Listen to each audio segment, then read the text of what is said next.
السلام عليكم ورحمة الله وبركاته. ازيكم يا حبايبي؟ عاملين ايه النهارده؟ طبعا طلعنا كده نفطر الحمام عشان كده ياكلوا الزغاليل. فزي ما انتم شايفين كده ما شاء الله ولا حول ولا قوة الا بالله. اهم حاجة ما تنسليش اللايك ولا الاشتراك فضل وليس امر. طبعا انا حاطه لهم خلطة حلوة جدا جدا. طبعا انا حطاها كده في برميل عندي كده. الشطارة انا شايرها لهم ما شاء الله زي ما انت شايفه كده اهي. خلطة يعني متجمع فيها كل حاجة. دش فول، رز ابيض. فزي ما انت شايفه كده فيها جميع الانواع، بس في خلطات بردك بتبقى اكتر من الانواع دي. فانا جبت الخلطه ديت النهارده لقيتها فيها الاربع انواع دول او الخمس انواع.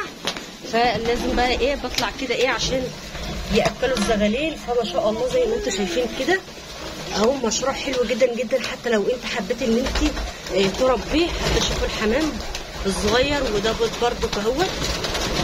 فعايزاكم كده تشجعوني باللايك والاشتراك فضل وليس امرا. وده برضك جوز كده لسه فائز اهوت اهو ما بقالوش يوم. وطبعا ده برضك حمام تاني اهوت.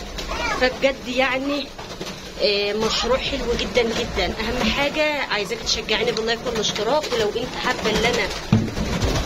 انت حابه ان انا اصور لك على طول دايما اكتبي لي كومنت كده وانا هعرفك برضو ازاي تربي كده الحمام وازاي تعملوا له وصفات بجد رهيبه وتخلي معاكي الزغاليل تكبر معاكي في ساعتها. فزي ما انت شايفه كده ما شاء الله ولا حول ولا قوه الا بالله ما شاء الله. فاهم حاجه ما تنسليش اللايك والاشتراك فضل وليس امر زي ما انا بقول لك كده. فلازم برضو نحط لهم كده شوربه ديدان عشان تنظف بطن الحمام وتخليهم يبودوا معانا على طول. فانا حبيت ان انا بس اديكي فكره كده عن تربيه الحمام اللي هو ما شاء الله لو هو ناجح معاكي هيبيض معاكي على طول وهتلاقي عندك ما شاء الله زغاليل كتيره. وده جوز طالع كده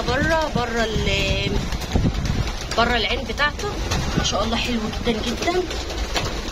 فعايزاكم كده تشجعوني وتفضلوا مستمرين معايا. اهم حاجه ما تنسوش اللايك والاشتراك فضل وليس امرا. مع السلامه.